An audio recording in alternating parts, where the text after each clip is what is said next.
इस वीडियो में हम लोग प्रश्नावली 1.4 का क्वेश्चन नंबर पहला हल करेंगे। इसमें कहा जा रहा है कि बिना लंबी विभाजन प्रक्रिया किए बताइए कि निम्नलिखित परिमेय संख्याओं, ठीक है ना, निम्नलिखित परिमेय संख्याओं का जो दशमलव प्रसार है, ठीक है, कि दशमलव प्रसार शांत है या अशांत आवर्ती है, ठीक है ना।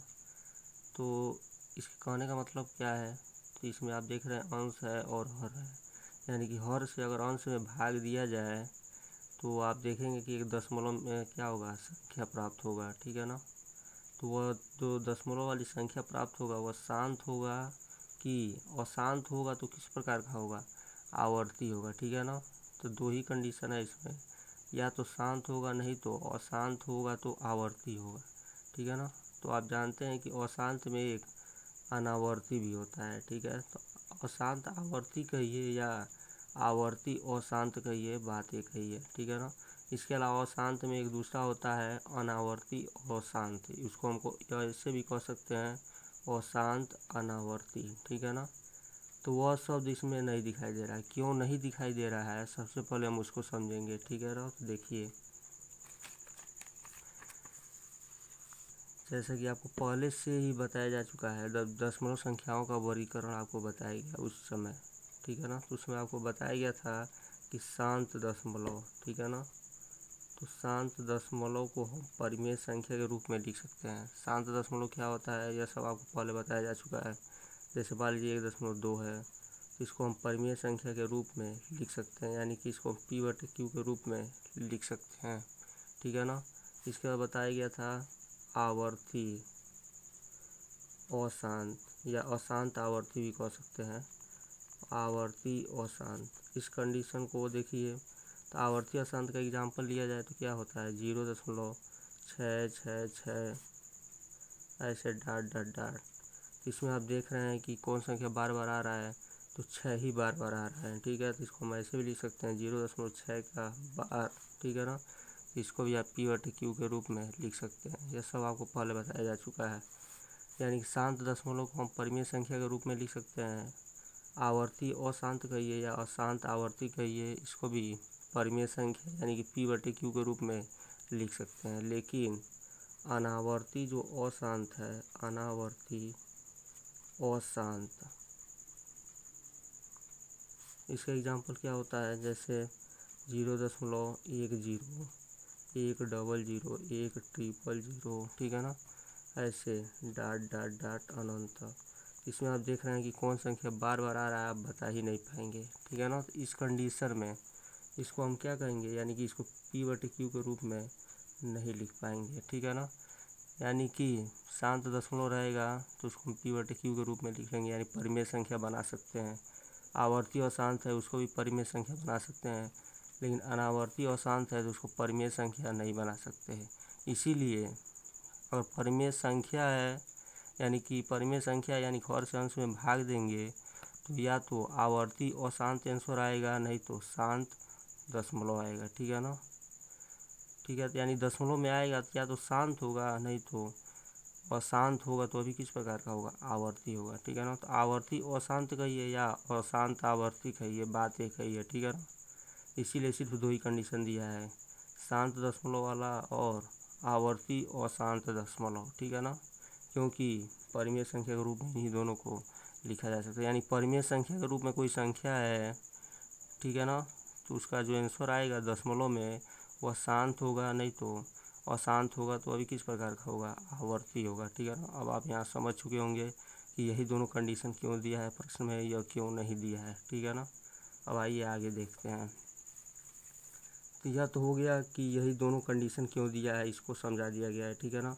अब इसमें आपको करना क्या है, इससे इसमें बिना भाग दिए आपको बता देना है कि जब हम इससे इसमें भाग देंगे तो जो हमारा आंसर आएगा दशमलव में वह शांत आएगा कि अशांत, ठीक है ना। तो बिना भाग दिए बताना है, तो उसका नियम क्या है उसको समझिए।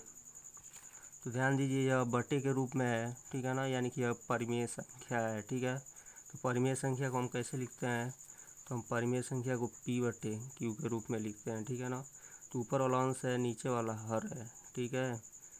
तो जैसे मान लीजिए एग्जाम्पल लिया जाए 4/5 और एक एग्जाम्पल लिया जाए 6/10। तो सबसे पहला काम परिमेय संख्या के रूप में आपको दिया गया रहेगा, ठीक है ना, P/Q के रूप में। तो बिना भाग दिए बताना, यानी 5 से 4 में हम भाग देते तब पता चलता है दशमलव में जो आंसर आ रहा है, ठीक है ना, वो शांत है कि अशांत है। यहाँ भी 10 से 6 में भाग देते तो हमें पता चलता है दशमलव में जो आंसर आ रहा है वह शांत है कि अशांत है, ठीक है ना। तो बिना भाग दिए बताना है, तो पहला काम क्या है, जो P/Q के रूप में लिखा है हम देखेंगे क्या वह सरलतम रूप में लिखा गया है कि नहीं। और सरलतम रूप क्या होता है, तो सरलतम रूप आपको पहले बताया जा चुका है परिमेय संख्याओं का, जब प्रश्नावली 1.3 बताया जा रहा था आपको, ठीक है ना, तो उसमें आपको बताया गया था परिमेय संख्याओं का सरलतम रूप क्या होता है। तो परिमेय संख्याओं का सरलतम रूप का मतलब क्या है, अंश और हर का HCF 1 आना चाहिए, ठीक है ना। HCF क्या आना चाहिए, P और Q का 1 आना चाहिए, ठीक है ना। तो हम कह देंगे क्या है कि जो दी गई परिमेय संख्या है वह सरलतम रूप में है। जैसे कि आप देख रहे हैं 4/5 है, ठीक है ना। तो 4/5 है तो इसका HCF निकालेंगे तो 1 आएगा। क्यों आएगा, क्योंकि कोई ऐसी संख्या नहीं है जो 4 को भी काट दे 5 को भी काट दे, ठीक है ना, केवल एक ही है, यानी कि 1 से ही यह दोनों कटेगा, ठीक है ना, इसलिए इसका HCF 1 होगा, ठीक है ना। तो यह सरलतम रूप में पहले से, यानी कि किसी से यह दोनों नहीं कटेगा, केवल 1 से कटेगा, तो यह पहले से ही सरलतम रूप में है। लेकिन यह 6 है 10 है, आप देखेंगे 2 से यह भी कटेगा यह भी कटेगा, तभी इसको सरलतम रूप में करना है, ठीक है ना। तो 2 से काट दिए इसको 3 बार में और 2 से इसको काट दिए 5 बार में, ठीक है ना। अब आप देख रहे हैं कि अब यह दोनों किसी से नहीं कटेगा, किससे कटेगा तो 1 से कटेगा, यानी कि यह सरलतम रूप में हो गया, ठीक है ना। यह तो पहले से सरलतम रूप में था। तो सरलतम रूप में कि करना क्या होता है, यानी सरलतम रूप क्या होता है परिमेय संख्याओं का, उसको आपने देख लिया। यानी सबसे पहला काम क्या करना है, दी गई परिमेय संख्याओं को सरलतम रूप में लिखना है, यानी कि उसको तब तक काटेंगे जब तक कि वो कट रहा है, ठीक है ना। तो जैसे कि आप देख रहे हैं कि इसको हमने काट के सरलतम रूप में कर लिया। तो सबसे पहला काम दी गई संख्याओं को, परिमेय संख्याओं को क्या करेंगे, सरलतम रूप में लिखेंगे, ठीक है ना। उसके बाद क्या करेंगे, इसके बाद सरलतम रूप में करने के बाद यह अंश है यह हर है, हर का क्या करेंगे, अभाज्य गुणनखंड करेंगे, ठीक है ना। तो अभाज्य गुणनखंड क्या होता है ये आपको पता है। तो अभाज्य गुणनखंड करने पर यदि हर में, ठीक है ना, अगर हर में मान लीजिए यही P/Q है, अगर P को वैसे ही रहने, P और Q क्या होना चाहिए, यानी कि इनका HCF 1 होना चाहिए, यानी कि ये दोनों अभाज्य होना चाहिए, यानी कि यह सरलतम रूप में होना चाहिए, ठीक है ना। यह सब बात एक ही है।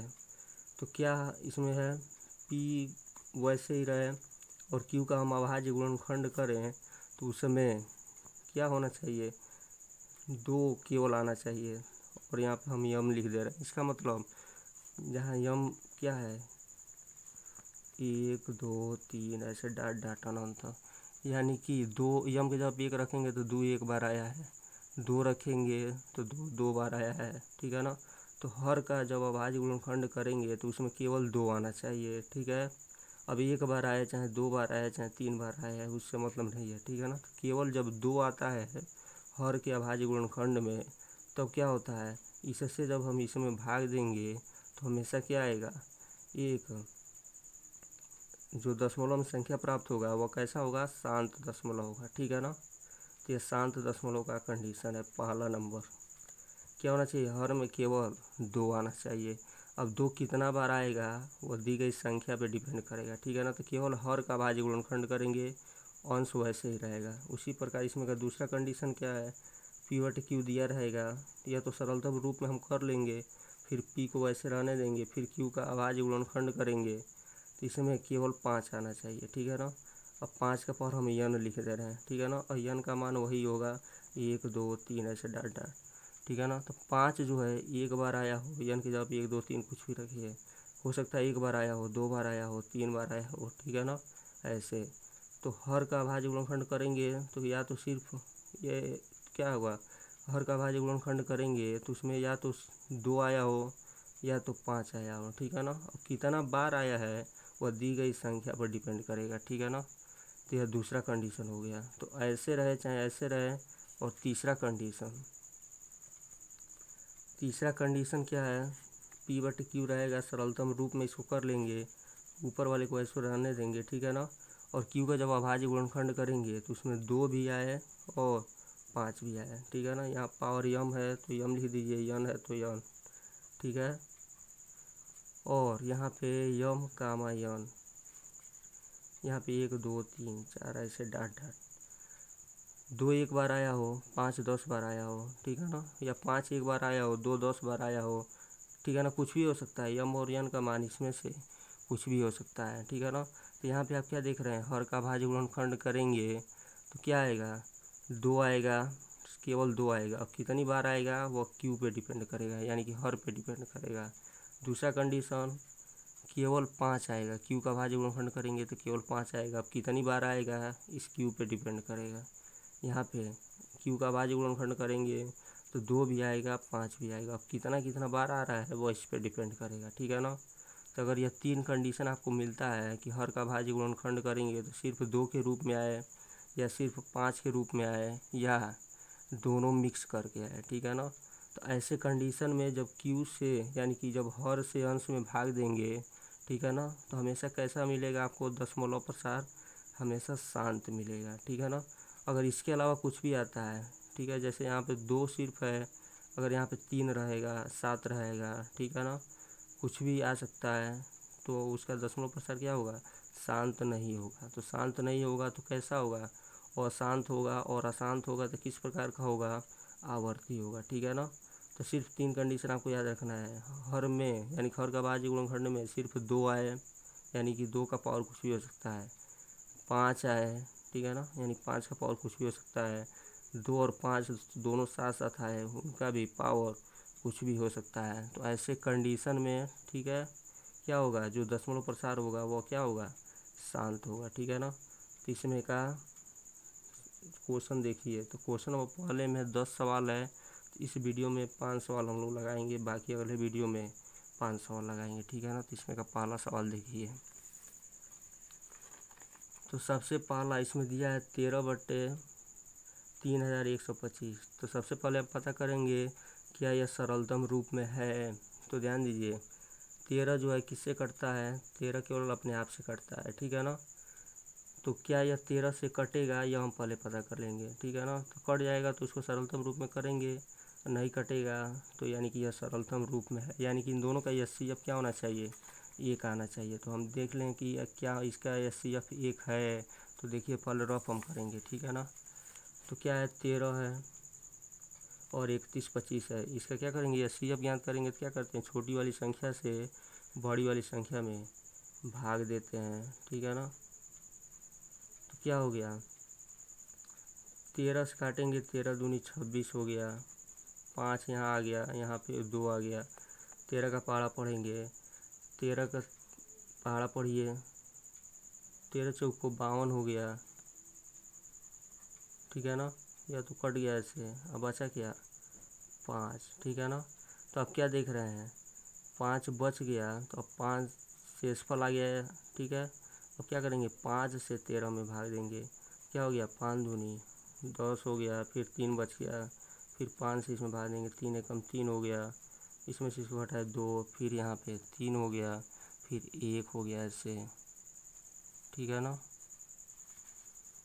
2 एकम 2, फिर इसको घटाए 1, फिर क्या हो गया, 1 से इसमें भाग देंगे, किसी में 2 में, तो कट गया यह पूरा का पूरा। तो यानी कि यह सीएफ क्या आ गया, 1 आ गया, यानी कि यह पहले से ही सरलतम रूप में है, यानी कि यह 13 से भी दोनों नहीं कटेगा, ठीक है ना। यानी कि पहले से ही सरलतम रूप में है। तो सबसे पहला काम हमारा क्या है, देखेंगे यह जो परिमेय संख्या है वह सरलतम रूप में है कि नहीं है, ठीक है ना। यानी कि 13 और 3125 जो है किसी भी संख्या से नहीं कटेगा। तो कटेगा तो किससे कटेगा, सिर्फ 1 से कटेगा, ठीक है ना। तो यह सरलतम रूप में पहले से ही। अब करना क्या है, अंश को वैसे ही लिख लेना है। तो अंश को वैसे ही हम लिख लेंगे, ठीक है ना। और हर का क्या करेंगे, अभाज्य गुणनखंड करेंगे। तो अभाज्य गुणनखंड क्या होता है, तो देखिए, तो क्या है, 31 25, तो इसका अभाज्य गुणनखंड करिए तो 2 से तो कटेगा नहीं, 3 से देखिए, 3 1 4 2 6 5 11, 11 3 से नहीं कटता है तो यह भी नहीं कटेगा। तो 5 से काटिए, 5 6 30 हो गया, एक बचा है 12 हो गया, ठीक है ना। तो 5 दूनी 10 हो गया, 2 बचा है 5 हो गया, 5 का पहाड़ा 5 और 25, 5 से काट दिए, 5 से कम 5, एक बच गया 12 हो गया, 5 दूनी 10, फिर क्या हो गया 5 हम 25, फिर 5 से काटे 5 दूनी 10, फिर 5 बार में, फिर ऐसे कट गया 5, फिर यह यानी कि 31 25 को हम क्या लिख सकते हैं 1 2 3 4 5, 5 कितनी बार आया है 5 बार आया है, ठीक है ना। तो इसको हम डायरेक्ट लिखेंगे, यह रफ कार्य है, ठीक है ना। चाहे तो आप बगल में दिखा सकते हैं, लेकिन ये दिखाने की आवश्यकता नहीं है, डायरेक्ट इसको लिखी है, ठीक है ना। रफ में इसको हम हल कर लेंगे। तो यानी कि 31 25 का गुणनखंड किए तो 5 आया है कितनी बार 5 बार, तो यानी कि हम इसको लिख सकते हैं 5 का पावर 5, ठीक है ना। तो आप क्या देख रहे हैं, हर में केवल क्या आया है 5 आया है, वो भी कितनी बार 5 बार। तो आपको बताया जा चुका है कि शांत दशमलव कब होगा, जब उसका यानी जब उसके हर में या तो सिर्फ 2 आए नहीं तो सिर्फ 5 आए, यानी नहीं तो दोनों मिक्स करके आए, ठीक है ना। तो क्या आया है यह वाला कंडीशन आया है, ठीक है ना। तो यानी कि यह कैसा होगा दशमलव प्रसार क्या होगा शांत होगा, यानी कि यह जो तीनों कंडीशन है यह शांत दशमलव के लिए है, ठीक है ना। यानी कि जो दशमलव प्रसार इसका होगा वह कैसा होगा शांत होगा। तो यानी कि कोष्टक में क्या लिख देंगे केवल शांत दशमलव, ठीक है ना। यानी पहला जो है क्या होगा शांत होगा। अब इसमें का दूसरा देखिए 17/8 है, तो 17 जो है केवल 17 से कटता है, ठीक है, और 8 है, तो यानी 17 से तो यह कटेगा नहीं, यानी पहले से ही सरलतम रूप में है।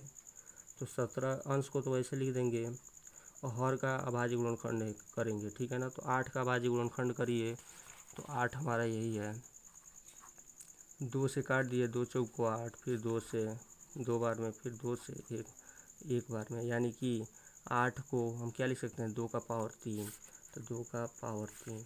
तो यहाँ भी आप क्या देखें केवल हर में 2 आ रहा है, ठीक है ना। तो यह कौन सा कंडीशन है शांत दशमलव का, तो इसको क्या लिख देंगे शांत दशमलव, ठीक है ना। अब इसी प्रकार इसमें का तीसरा सवाल देखिए, तीसरा क्या है 64/455। अब इसको भी क्या करेंगे सरलतम रूप में करेंगे, तो इसको आप काटेंगे देखेंगे कट रहा है कि नहीं। तो 64 और 455 का एचसीएफ निकालेंगे, देखेंगे एक आ गया, यानी कि यह किसी से नहीं कटेगा, ठीक है ना। तो यह रफ कार्य है, आप पता कर लेंगे, ठीक है ना। तो मान लीजिए हम यहाँ पता कर रहे हैं 64 है और 455 है, तो भाग दीजिए। तो 64 है, 2 अंकों को लेंगे, भाग नहीं जाएगा, तीनों को लेना पड़ेगा, ठीक है ना। तो क्या करेंगे कितनी बार में जाएगा, तो यहाँ पे 2 अंक है, 64 का पहाड़ा नहीं याद है, 4 को ढक दिए तो 6 बच गया, 1 अंक ढके हैं तो इसमें भी 1 अंक ढकिए तो 45 हो गया। तो 6 का पहाड़ा कितनी बार पढ़ेंगे कि 45 आए नहीं तो उससे कम आए, तो 6 सत्ते कितना होता है 42, तो 7 बार में, तो 7 चौको 28 हो गया, 2 बच गया है, 7 छः 42 और 43 44, ठीक है ना। तो क्या हो गया 15 हो गया, 15 में से 8 जाएगा, 7 हो गया, यहाँ पे क्या बचा है 4 4 और यह भी कट गया, ठीक है। तो बचा क्या 7। अब क्या हो गया 7 से 64 में भाग देंगे तो क्या हो गया कितनी बार में जाएगा, तो 7 8 56 होता है, 7 9 63 हो गया, 1 बच गया, फिर 1 से 7 में भाग देंगे, ठीक है ना। तो 7 बार में जाएगा और यह पूरा का पूरा कट गया, यानी कि यह सी एफ क्या आ गया 1 आ गया, यानी कि पहले से ही सरलतम हर का अभाज्य गुणनखंड करेंगे, ठीक है ना। तो अभाज्य गुणनखंड करिए 455 का, तो 3 से पहले देखिए कटेगा कि नहीं, 5 5 10 4 14, 14 3 से नहीं कटता है तो यह भी नहीं कटेगा, तो 5 से काटेंगे तो 5 9 45 हो गया, ठीक है ना, और 5 से कम 5। अब 7 से कटेगा यह, ठीक है ना, 13 से 91 होता है, और किससे कटेगा 13 से कटेगा, ठीक है ना। तो क्या हो गया 5 आ गया, 7 आ गया, 13 आ गया, तो एक एक बार सब है, यानी कि इसका अभाज्य गुणनखंड क्या हो गया 5 गुणे 7 गुणे 13, तो वही बात लिख लेंगे 5 गुणे 7 गुणे 13, ठीक है ना। तो आपको क्या बताया गया है और हर में या तो सिर्फ 2 आए नहीं तो सिर्फ 5 आए, नहीं तो 2 और 5 दोनों आए। तो आप देख रहे हैं यहाँ पे 5 तो आया है लेकिन इसके साथ 2 नहीं आया है, ठीक है ना। यानी कि यह तीनों कंडीशन में से किसी भी कंडीशन को फॉलो नहीं कर रहा है, न ही इस टाइप का है, न ही इस टाइप का है, और न ही इस टाइप का है, ठीक है ना। तो हर में 5 तो आया है, लेकिन इसके साथ 2 आना चाहिए, ठीक है ना। तो 2 नहीं आया है, तो इसके अलावा कुछ और आ गया है। तो तीनों कंडीशन में से किसी भी कंडीशन का पालन नहीं कर रहा है, यानी कि ये क्या है, शांत नहीं है। तो अशांत है, वह भी किस प्रकार का है, आवर्ती है, यानी कि अशांत आवर्ती, या आवर्ती अशांत भी आप लिख सकते हैं, अशांत आवर्ती दशमलव, ठीक है ना। तो यह हो गया तीसरा। अब क्वेश्चन नंबर चौथा देखिए, यहाँ 15 है, यहाँ पे 1600 है। तो आप जानते हैं कि अंत में 0 है तो 5 से कट जाता है, और अंत में 5 है तभी भी 5 से कट जाता है। इसको हम 5 से काट दे रहे हैं, इसको सरलतम रूप में लिख रहे हैं।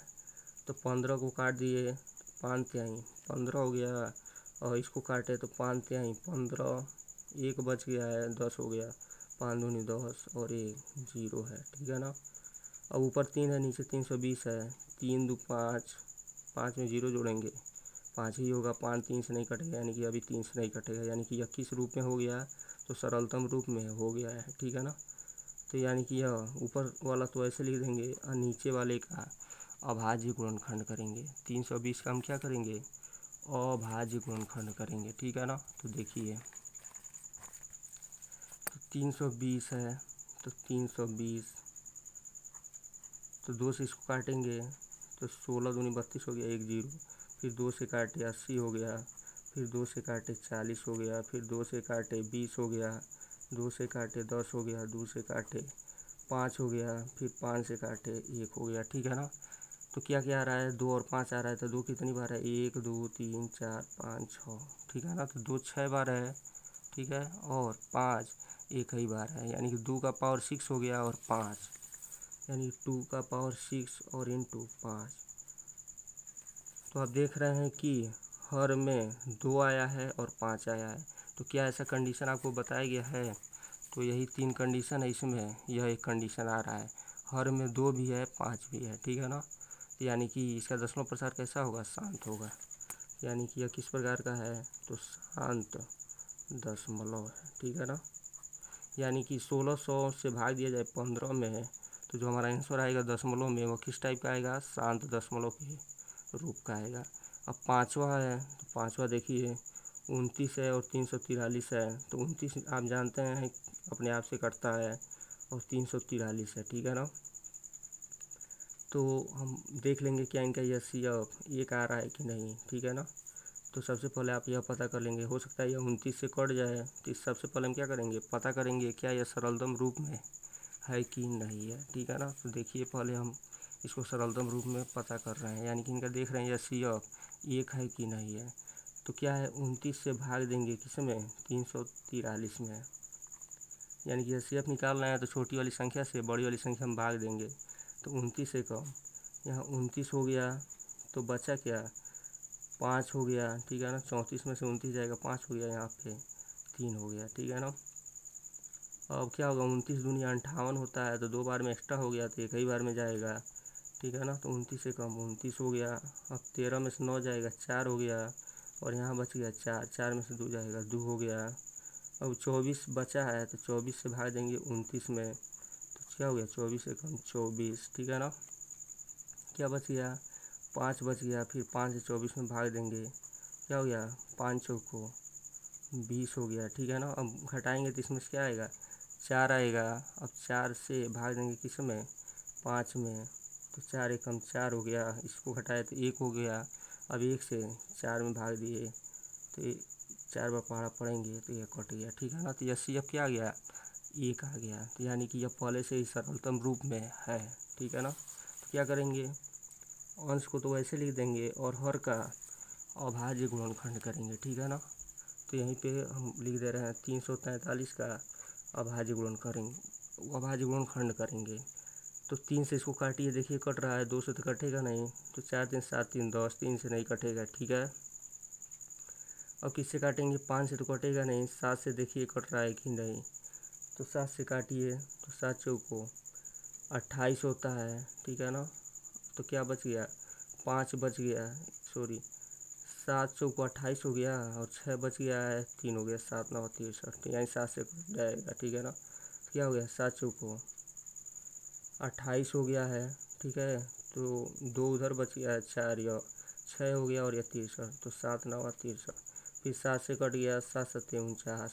फिर 7 से कट गया कितनी बार में, एक बार में, यानी 343 को हम क्या लिख सकते हैं, 7 का पावर 3। ठीक है ना।